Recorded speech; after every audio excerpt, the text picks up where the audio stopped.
The research station shook violently. Velix pressed his three-fingered hand against the cold metal wall to steady himself. Through the observation window, he could see them coming. Hundreds of massive ships, each one shaped like a perfect geometric crystal, moving in complete silence through the darkness of space. "Send the distress signal," Velix said to his assistant.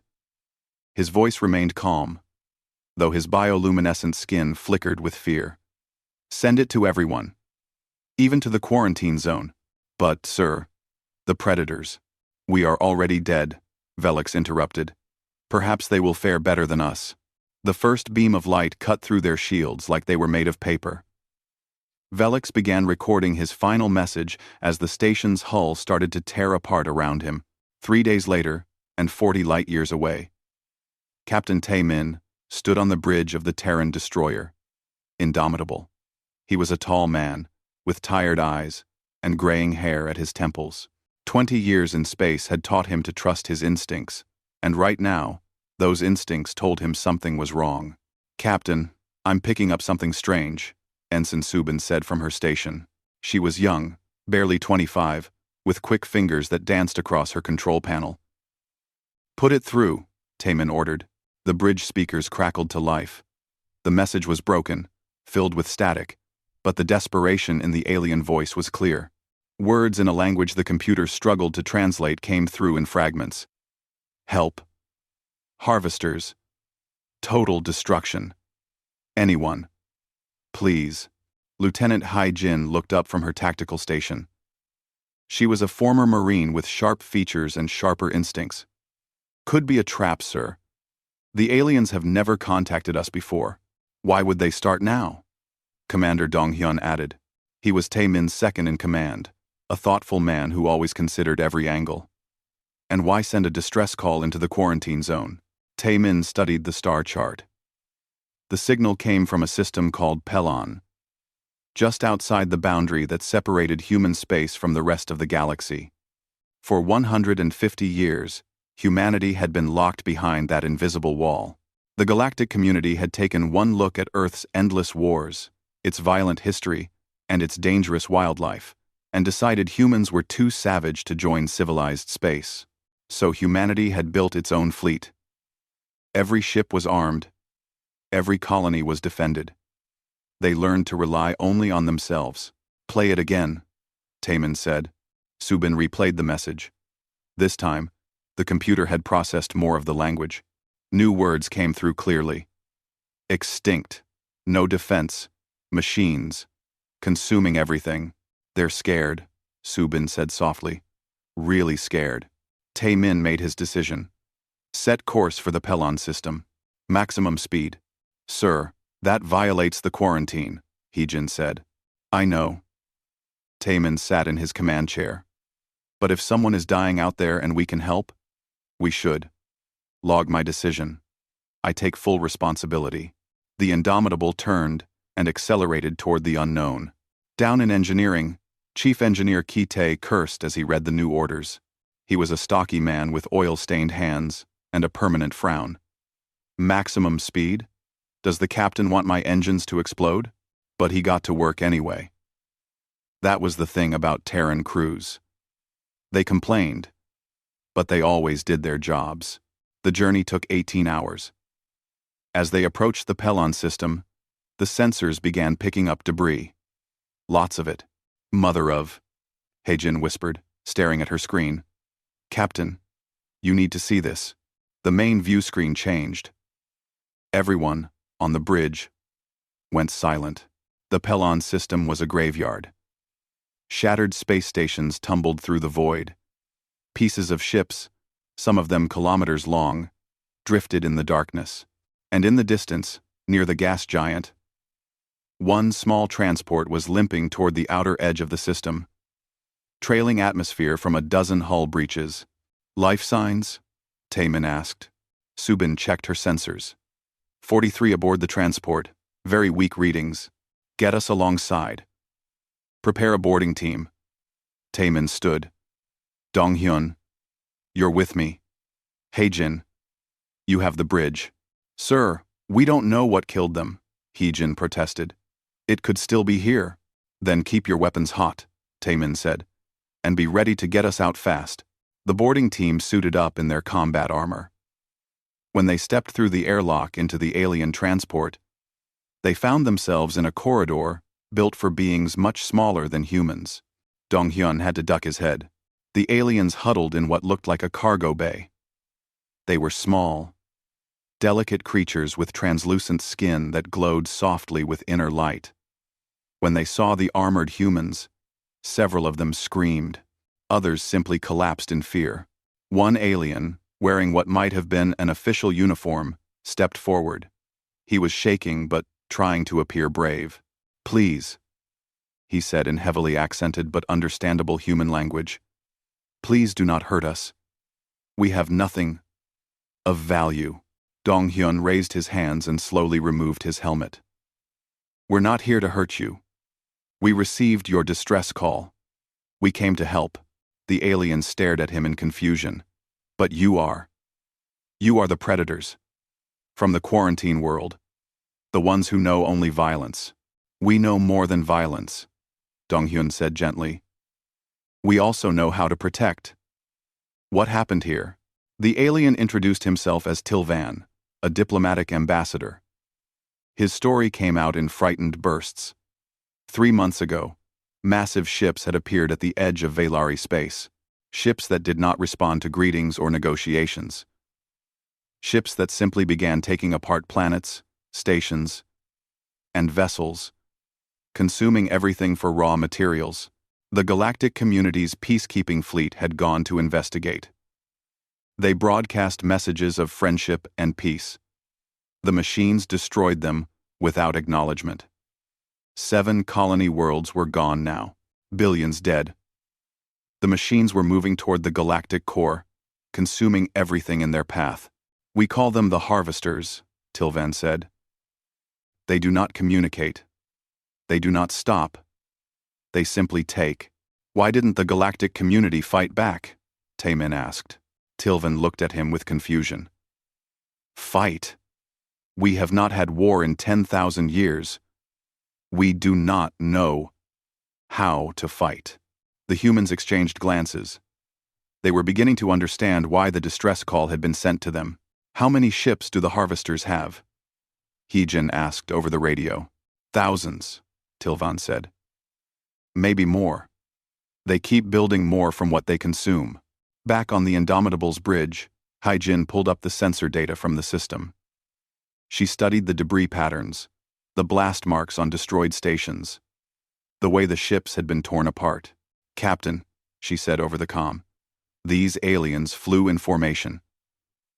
Beautiful, perfect formation. And they got slaughtered because they couldn't adapt. They probably broadcast peace messages right up until they died." "Your analysis?" Taemin asked. "Sir, they don't understand tactics. They don't understand war. But we do." She paused. "We might actually have a chance here." Taemin looked at Tilvan. The small alien was watching him with desperate hope in his large, dark eyes. "We need to contact our command," Taemin said. "Can you show us everything you know about these harvesters? You will help us?" Tilvan asked, disbelief in his voice. "After we quarantined your species? After we called you monsters?" "We're not monsters," Taemin said. "We're survivors, and we're very, very good at it. Come on. We have a lot of work to do." As the Indomitable set course for the rendezvous point with Terran command, Taemin stood alone in his ready room, staring at the data Tilvan had provided. The galaxy was dying, and somehow, the species everyone feared might be the only ones who could save it. Admiral Nari listened to Captain Taemin's report without interruption. She was a woman in her 60s with steel-gray hair and a reputation for making hard decisions. Behind her on the video screen, Taemin could see the operations center of Terran Command, bustling with activity. "Let me understand this correctly," Nari said when he finished. "The entire galactic community, with their thousands of worlds and millions of ships, is being destroyed by machines. And they want us, the species they locked away as dangerous savages, to save them." "Yes, Admiral. And you think we should help them?" Taemin chose his words carefully. "Admiral, I think if we don't help them, eventually the harvesters will come for us. Better to fight them now, with whatever allies we can find, than to wait until we're alone. Nari was quiet for a long moment. How many ships do you need? As many as you can spare. Captain, I can't order anyone to violate the quarantine and fight in an alien war. But I can ask for volunteers. She leaned forward. Send the coordinates. I'll put out the call. Anyone who wants to answer it can. The call went out across Terran space. The response surprised everyone. 48 hours later, 18 warships arrived at the meeting point. They came from different worlds, different colonies, even different corporate fleets, cruisers, destroyers, and frigates. Not all of them liked each other. Some had old disputes. But they all agreed on one thing. This was humanity's chance to prove they belonged in the galaxy. Captain G1 commanded the cruiser Defiant. She was a corporate security officer, used to protecting mining operations from pirates. When she docked with the Indomitable, she brought a case of real coffee as a gift. Figured we'd need it, she said, shaking Taemin's hand. Long fight ahead. Captain Sang-ho arrived on the heavy cruiser Thunderhead. He was a military man through and through, with more medals than Taemin had ever seen on one uniform. But his eyes were cold. I'm here for Earth, not for them, he told Taemin bluntly. The galaxy left us to die. Why should we save them? Because it's the right thing to do, Commander Donghyun said. The right thing? Sang-ho laughed bitterly. They quarantined us like animals. Maybe they deserve what's coming. Before Taemin could respond, Captain Bo-ra from the colonial vessel Frontier spoke up. She was younger than the others. Her ship built from salvaged parts and determination. Maybe they do deserve it, Bo-ra said. But the people dying out there, the civilians, the children, they didn't make that choice. They're just scared beings trying to survive. Kind of like we were when we first reached for the stars and found ourselves alone. Sang-ho said nothing. But he didn't leave either. Ambassador Tilvan watched the human preparations with growing unease. The Velari survivors stayed in a separate section of the Indomitable, uncomfortable with the heavily armed humans who walked the corridors. He observed as Marines practiced combat drills. He saw weapons being cleaned and tested. He watched tactical simulations, where human officers planned ambushes and killing zones. Do your people ever do anything peaceful? He asked Donghyun one day. Donghyun considered the question. We farm. We write poetry. We fall in love and raise families. We create art and music. He paused. But we also know how to fight. On Earth, every animal is someone else's food. Every storm can kill you. Every disease can end you. We learn to survive by being ready for the worst. That sounds terrible, Tilvan said. It made us strong, Donghyun replied. Strong enough to help you now. The human fleet spent 2 days studying the harvester data. Lieutenant Haijin pored over every detail of the previous battles. What she found amazed her. They're predictable, she told the assembled captains during a strategy meeting. Look at these attack patterns. The harvesters calculate the most efficient way to dismantle everything. They're logical, mathematical, but they don't adapt. What does that mean for us? Captain G1 asked. It means we can trick them, Heejin said. They've never fought an enemy that uses deception. They've never faced guerrilla tactics. Everything they've destroyed so far just sat there and let it happen. Chief Engineer Kite had his own discovery. He had been studying a piece of harvester wreckage the Velari had salvaged. These things are networked, he explained. Every ship is connected to every other ship. They share information instantly. Make decisions as a group. Is that an advantage or a weakness? Taemin asked. Both, Kite said. It makes them coordinated. But, if we can disrupt the network, even for a moment, they'll be confused. Lost. Young Ensign Subin had been working on something else. She had been trying to understand the galactic community's communications. Captain, I've been monitoring their broadcasts. she said nervously. She was still intimidated speaking at command meetings. The galaxy is watching us. Not just watching. They're terrified of us. But they're also hopeful? Hopeful, Sangho snorted. They should be grateful. They're desperate, Subin continued. 50 more stations have gone dark in the past week. The harvesters are accelerating. If we're going to do something, it needs to be soon. The decision was made to intercept the harvesters at Kelvar Station, a massive orbital city that housed 50 million beings. Intelligence suggested it was the next target. As the fleet prepared to move out, Tilvan approached Taemin privately. I need to know, the alien ambassador said. Why are you doing this? Truly? Taemin looked out at the stars through the observation window. My grandfather used to tell me a story. During Earth's old wars, there was a saying, no one left behind. It meant that soldiers never abandoned each other, even in the worst circumstances, even if it meant risking everything. But we are not your people, Tilvan said. No, Taemin agreed. But your people, and you called for help. That's enough. Tilvan's bioluminescent skin flickered with an emotion Taemin couldn't identify. If we survive this, I will make sure the galaxy knows what you did. If we survive, Taemin said, make sure they know we're not monsters. We're just people who refuse to let others suffer when we can help. The Terran fleet jumped to faster than light speed, leaving the meeting point behind. 18 ships against an enemy that had destroyed thousands. The odds were terrible, but humans had never let bad odds stop them before. On the bridge of the Indomitable, Heijin ran final weapons checks. Donghyun reviewed tactical plans one more time. Ki-tae pushed the engines harder than they were designed to go.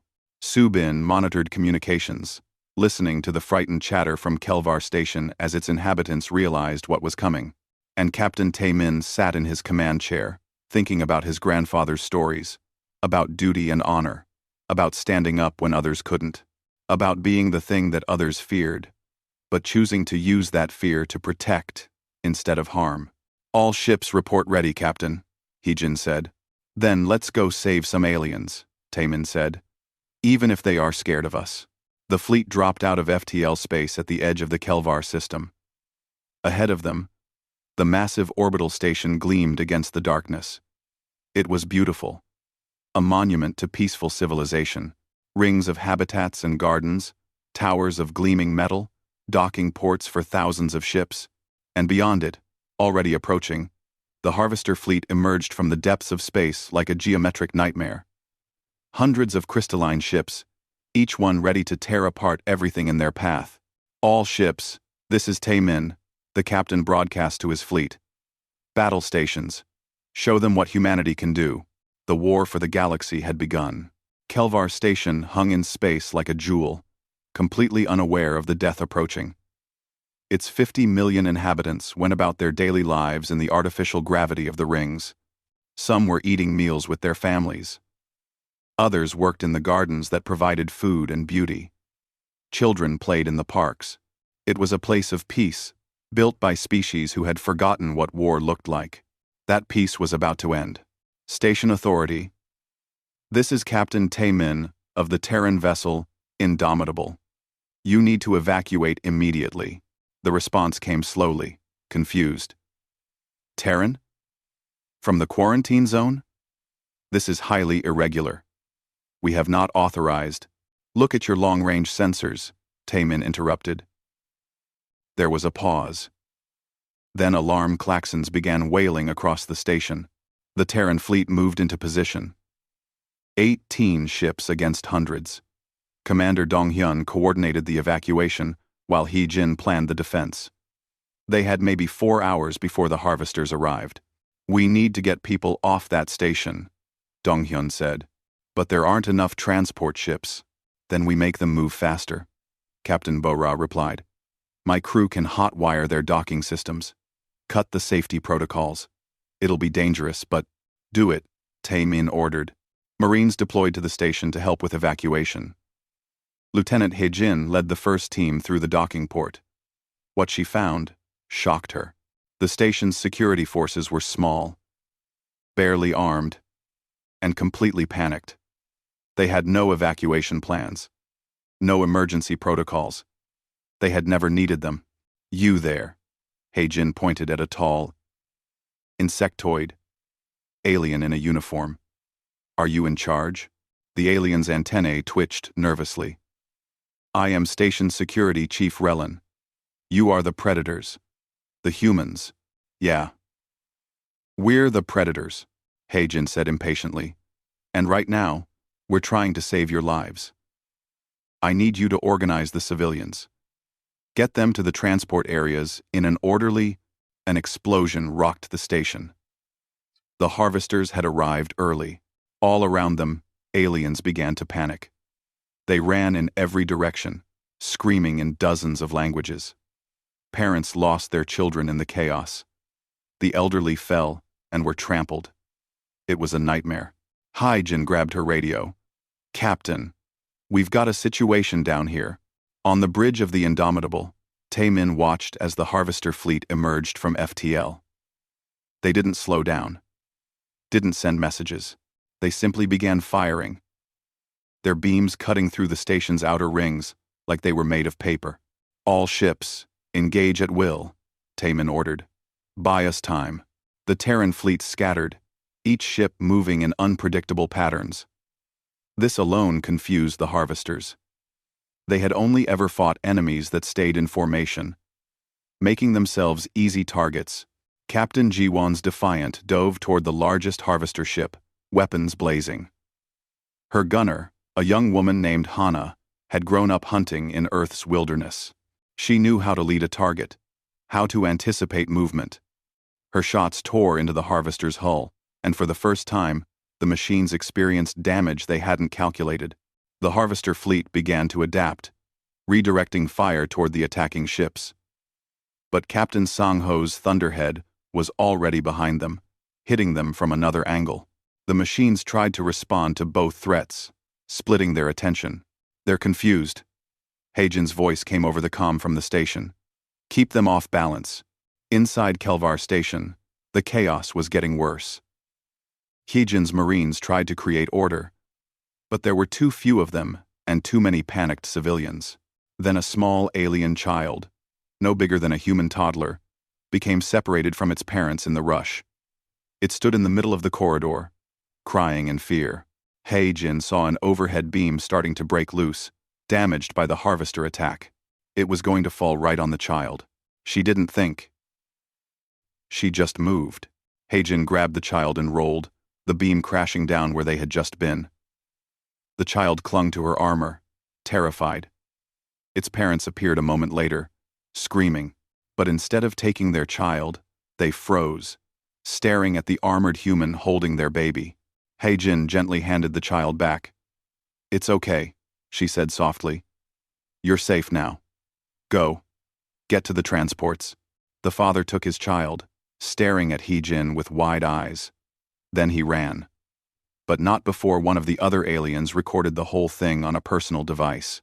Within minutes, the video was spreading through the station. The savage predators weren't attacking. They were saving people, protecting them. The panic began to shift into something else. Organization. Hope. Back in space, Engineer Kite had spotted something. He called the bridge immediately. Captain, I've been analyzing their movements. These harvester ships, they make decisions based on efficiency. Pure math. Meaning? Taemin asked, even as his ship shook from another hit. Meaning they're predictable. If we give them a target that looks valuable enough, they'll go for it. All of them. You want to use bait, Taemin realized. Yes, sir. And I know which ship should do it. There was a pause. Then Captain G1's voice came over the fleet channel. It should be the Defiant, she said calmly. We're the fastest. We can draw them in, then get out before. No, Taemin started to say. With respect, Captain, this is my decision. G1 cut him off. My ship, my crew, my choice. We volunteered for this. Taemin wanted to argue, wanted to find another way. But he knew she was right. Make it count, he said finally. The Defiant broke formation and accelerated toward the Harvester fleet, all weapons firing.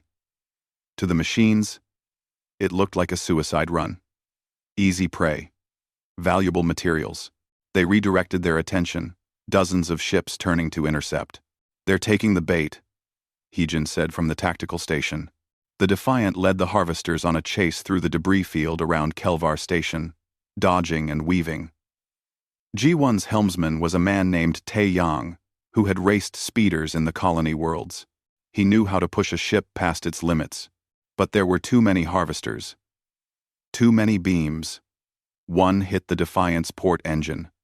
Then, another struck the starboard side. The ship began to tumble. Shields failing, someone shouted on G1's bridge. All crew to escape pods, G1 ordered. That's an order. Abandon ship. But Captain, now, as the Defiant's crew evacuated, the Harvester fleet closed in for the kill. They had fallen into the trap perfectly. They were all clustered together, focused on one target. Now! Taemin shouted. The rest of the Terran fleet had been hiding in Kelvar Station's rings, powered down, invisible to sensors. Now they all lit up at once, weapons charged. They emerged from hiding and fired everything they had into the clustered Harvester formation. The machines didn't understand what happened. They had calculated every possibility. Or so they thought. They hadn't calculated for deception, for sacrifice, for tactics that required trust between separate ships. The concentrated human firepower tore through the Harvester fleet. Ships exploded. Others tried to scatter but were cut down. In 90 seconds, half the Harvester force was destroyed. The Defiant, her hull breached and her engines dead, drifted through the battlefield. G1, the last one on board, activated the ship's self-destruct. Tell them I was proud to serve, she said over the radio. The Defiant's reactor went critical. The explosion took out 3 more Harvester ships that were too close. The remaining Harvester vessels retreated, not destroyed, but damaged. On Kelvar Station, the evacuation was complete. 49.2 million civilians had been saved. The station itself was badly damaged, but intact. And in the wreckage of the battlefield, escape pods carrying G1's crew were picked up by the surviving Terran ships. 83 crew members had made it out. G1 had stayed behind to make sure of it.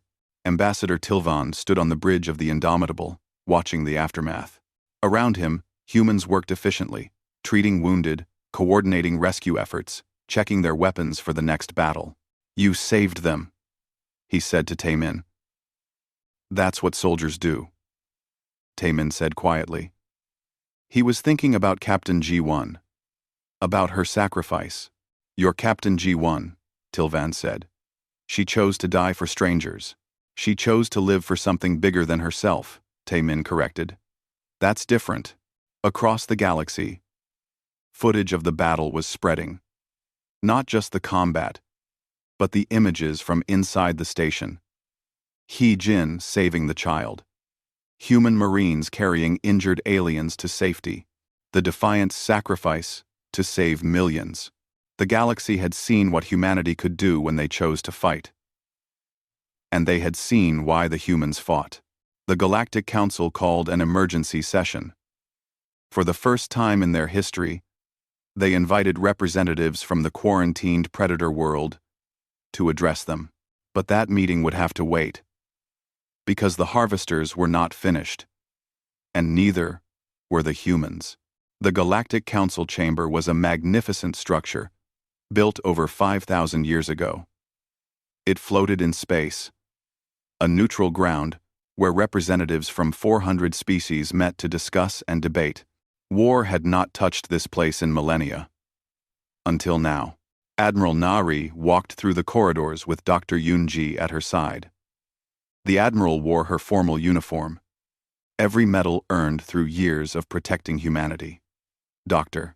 Yunji was shorter, older, with kind eyes that had spent decades studying alien transmissions from Earth dreaming of the day humans might join the galactic community. Around them, aliens stared, some with fear, some with curiosity, all with uncertainty. "They're scared of us," Yunji whispered. "Good," Nari replied. "Scared means they'll listen." The council chamber itself was enormous. Representatives from hundreds of worlds sat in a circular arrangement, each delegation in their own section. At the center, a platform waited for speakers. The Terran ambassador stood first.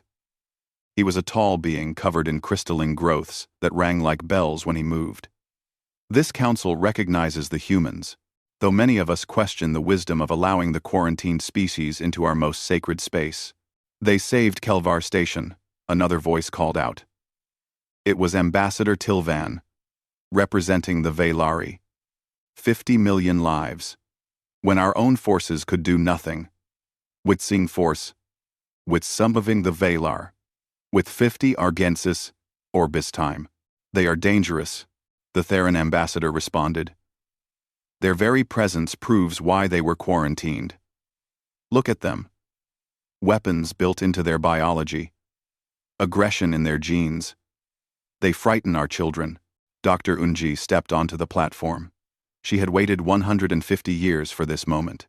Humanity had waited even longer. "You're right to be frightened," she began. Her voice carried clearly through the chamber. "We are dangerous. We come from a world that tried to kill us every day. A world where storms can wipe out entire cities. Where the oceans are full of predators. Where even the air we breathe can poison us if we're not careful."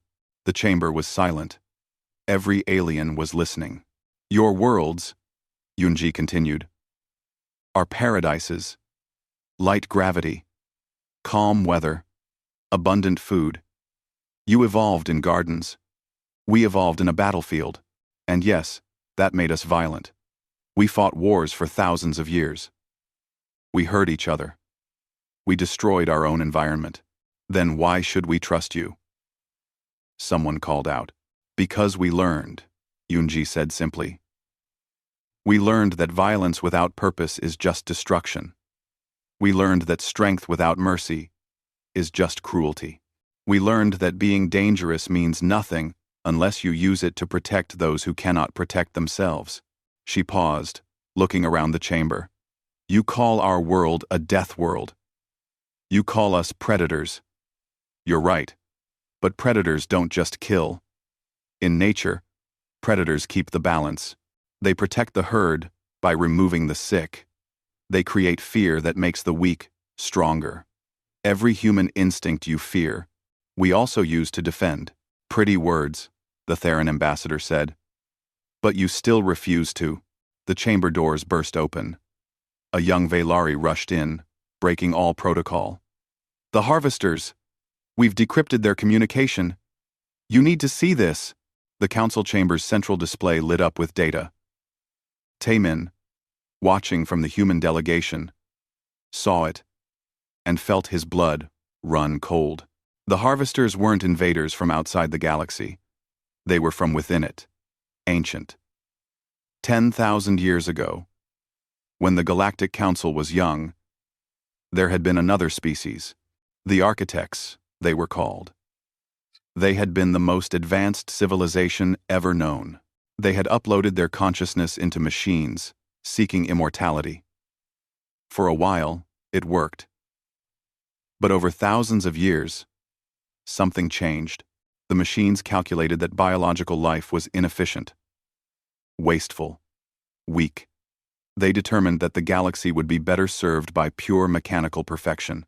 So they left. Disappeared beyond known space. And now they had returned, seeing their biological descendants and finding them unworthy. "They're not conquering us," Tilvan said, his voice shaking.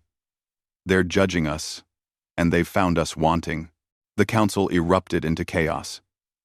Some species called for surrender, others for evacuation, a few for negotiation. Taemin stood. "Stop." His voice cut through the noise. Humans might be smaller than some species, but Taemin's voice carried authority. "You're all forgetting something," he said. They're machines. They think in calculations, logic, efficiency. And you know what's not efficient? Genocide. Real strength isn't about perfect logic. It's about adaptability, creativity, the willingness to make sacrifices that don't make mathematical sense. You're saying we can beat them? The Terran ambassador asked. I'm saying they've never fought someone who refuses to lose, Taemin replied. While the council debated, back in the Terran fleet, Engineer Kite was working with Velari scientists on captured harvester technology. One of the scientists, a young female named Sylvex, had made a breakthrough. Look at this, she showed Kite. The network they use to communicate. It's beautiful. Perfect. Every ship connected to every other ship. And that's the problem, Kite said, understanding. Perfect systems are fragile. They can't handle chaos. Chaos? Sylvex's bioluminescence flickered with confusion. Randomness. Unpredictability. The things that make organic life so messy. Kite grinned. If we can inject noise into their network, we can confuse them. Make them uncertain. But how would we deliver such a thing? We board one of their ships, Kite said. Plant a virus directly into their network core. Sylvex's skin went dark with fear. Board one? That would be suicide. Probably, Kite agreed. But humans are good at suicide missions when they matter. Commander Dong-hyun volunteered to lead the boarding team before anyone could ask. Taemin tried to talk him out of it. I need you here, Taemin said. You're my best officer, which is why I need to go, Dong-hyun replied. This mission is too important to trust to anyone less experienced. And you need someone who won't hesitate. Dong-hyun, they both knew it was a one-way mission. The chances of getting out alive were almost zero. If I don't make it back, Dong-hyun said, tell them it was worth it. All of it. Back in the council chamber, the Terran ambassador was still arguing against working with humanity. Then a message came through. The harvesters had sent a broadcast. Their first and only communication. The message was simple and devastating. The harvesters were targeting Aetherion, the oldest world in the galaxy, home to the species that had founded the Galactic Council. Where the council chambers were located, they would arrive in 96 hours. It wasn't just an attack. It was an execution. A statement that the biological species of the galaxy were finished. The council went silent. Then, one by one, species began standing. Not to speak, but to show solidarity. The small Peltorans, who had never fired a weapon. The graceful Winzingers, who wrote poetry about peace. Even the Therans, who had argued against humanity. If you will teach us, the Terran ambassador said quietly, we will learn to fight. Admiral Nari looked at Dr. Yunji, then at the assembled species. Then let's get started, she said. We have 4 days to turn poets and philosophers into warriors. It wouldn't be enough time. They all knew that. But they would try, anyway. Captain Sang-ho approached Taemin during the preparations. The man who had said the galaxy deserved what was coming. I was wrong, Sang-ho said simply. Watching them, seeing them try to be brave when they're terrified. They don't deserve this. Nobody does. Welcome to the war, Taemin said, shaking his hand. Ensign Subin was working around the clock, coordinating communications between human ships and the growing number of alien vessels joining the defense. She was exhausted but determined. Hundreds of species, many who had never spoken to each other, were now trying to work together. It's chaos, she told Taemin. That's the human specialty, Taemin replied. Ambassador Tilvan found Taemin alone one night, looking at the stars. My people have a story, Tilvan said. About a small creature that stood between a predator and its children. The creature could not win, but it fought anyway. Because some things matter more than survival. Did it survive? Taemin asked. The story doesn't say. But its children did. Tilvan's skin glowed softly. I think I finally understand. Humans. You are that creature. And we are your children now. We're all in this together, Taman said. That's what makes us strong. The fleet began to assemble at Aetherion. Over 200 human ships, and now, thousands of alien vessels. Most of the aliens didn't know how to fight, but they knew how to be brave. Commander Dong-hyun and his team prepared for their mission. They would board a harvester ship during the battle, plant Kitae's virus, and probably die doing it. But as Dong-hyun suited up, he didn't feel afraid. He felt proud. Proud to serve. Proud to matter. Proud to show the galaxy what humanity was really about. The countdown began. 96 hours until the harvesters arrived, until the final battle for the galaxy. Aetherion hung in space like a blue-green jewel. It was the first world to achieve spaceflight. The first to reach out to other species. The birthplace of galactic civilization. And in 72 hours, the harvesters would destroy it. The combined fleet assembled in defensive positions around the planet. 200 human warships, their weapons ready, their crews trained, and thousands of alien vessels, most of them never designed for combat, crewed by beings who were learning what war meant. Admiral Nari stood on the bridge of her flagship, the carrier Sovereign. Around her, displays showed the gathered fleet. Humans, Velari, Therans, Peltorans, Winzingers, and dozens more species. An alliance born from desperation, but held together by hope. It's the largest fleet ever assembled, her tactical officer said. And we're still outnumbered 3-1, Nari replied. Send the battle plan to all ships. Make sure everyone understands their role. On the Indomitable, Captain Taman reviewed the plan with his officers. Lieutenant He-jin would coordinate fighter squadrons. Chief Engineer Kitae would monitor the virus upload from the boarding team. Ensign Subin would handle communications across the entire fleet. The key is Commander Dong-hyun's mission, Taman said. If he can plant the virus in the harvester network, they'll lose coordination. That's our only chance. Dong-hyun and his team were aboard a stealth shuttle, waiting. With him were 12 Marines, including a young woman named Yuna, who had never seen combat before. She was terrified but determined not to show it. Scared? Dong-hyun asked her, quietly. Yes, sir, Yuna admitted. Good. Fear keeps you alive. He smiled. Just remember what we're fighting for. Every person on that planet below.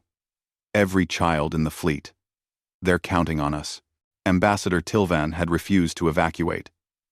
He stood on the observation deck of a Velari cruiser, watching the human ships move into position. Next to him, other civilian aliens had also chosen to stay.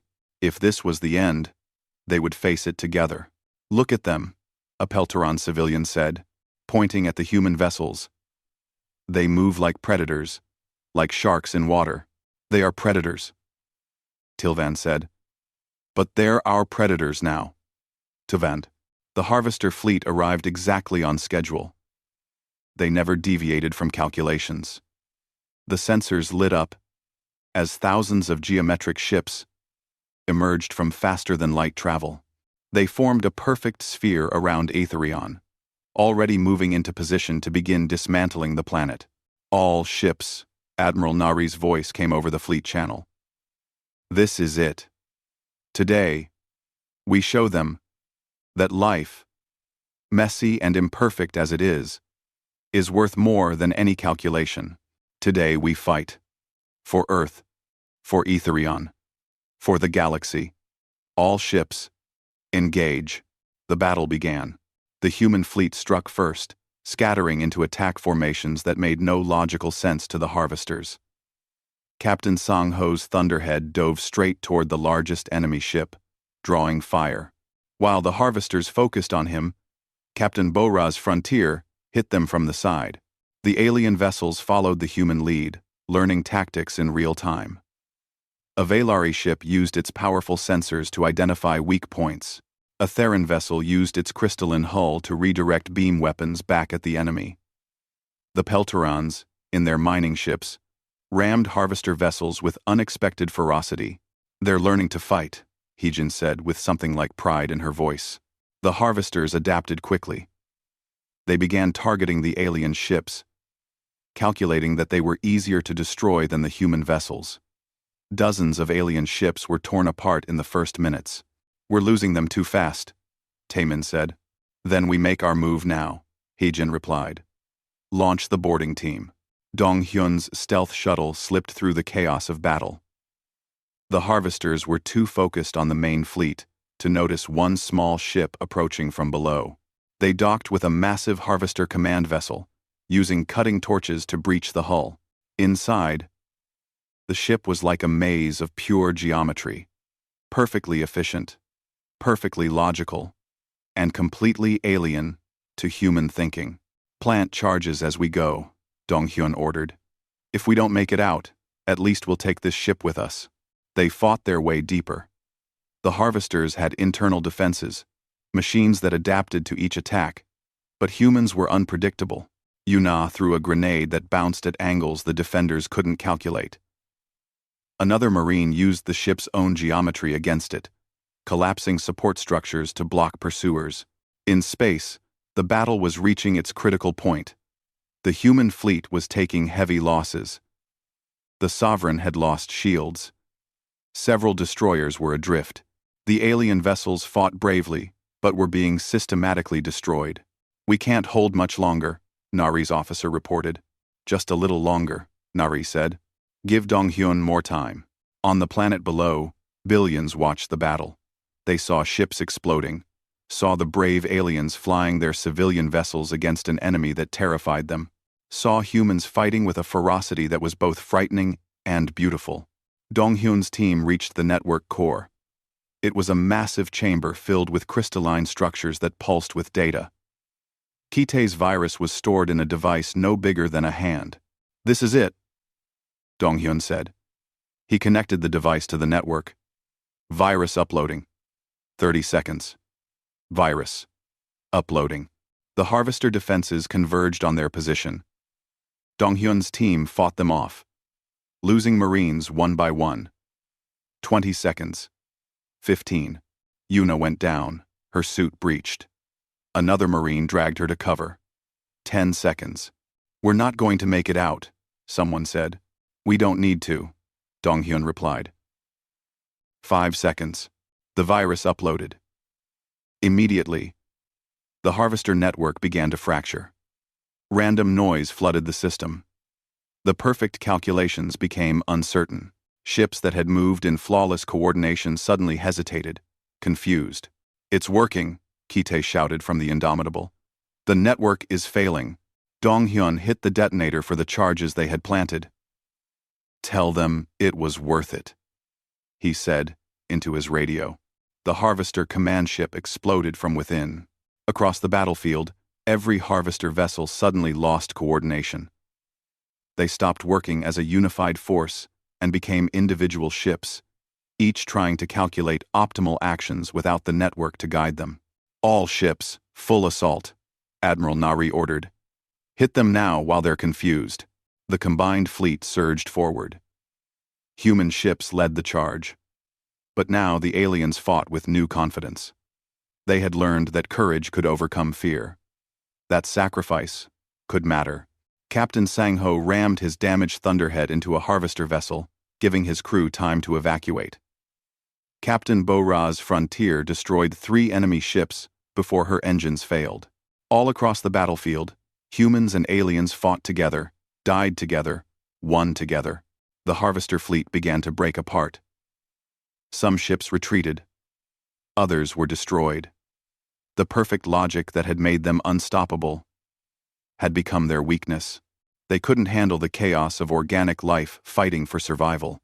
Taemin stood on the bridge of the Indomitable, watching as the last harvester vessels jumped to faster-than-light speed, fleeing into deep space. "We won," Ensign Subin said in disbelief. "We actually won. At a cost," Heejin said quietly. 30 human ships lost. Hundreds of alien vessels. Thousands dead. Commander Dong Hyun and his entire team gone. But Aetherion was safe. The galaxy was safe. The Galactic Council convened in emergency session. This time, there was no debate. The vote was unanimous. The quarantine on humanity was ended. Earth was granted full membership in the galactic community. But more than that, the galaxy had changed. For 10,000 years, they had known only peace. Now they had learned that peace must sometimes be defended with force, that strength without purpose is nothing. But purpose without strength is worse. A memorial was built on Aetherion. It listed the names of all who had died in the battle. Human and alien names together, no distinction between them. At the top was a simple inscription. They stood together. They fought together. They proved that in the darkness, the light shines brightest. Admiral Nari promoted Taemin to Admiral. Lieutenant He-jin took command of the Indomitable. Ensign Su-bin became the first human ambassador to the Galactic Council. Dr. Unji, who had dreamed of this day her entire life, cried when she saw the first joint human-alien ships being built in Earth's orbit. Ships designed with both species in mind. Weapons built by humans. Technology shared by aliens. The age of isolation was over. Humanity had proven they belonged in the stars. But on the edge of known space, monitoring stations picked up faint signals, harvester signals. They had not been destroyed, only driven back. And somewhere in the darkness, they were rebuilding, recalculating, preparing. Taemin stood on the observation deck of his new flagship, looking at Earth below. Home, the death world that had made humanity strong.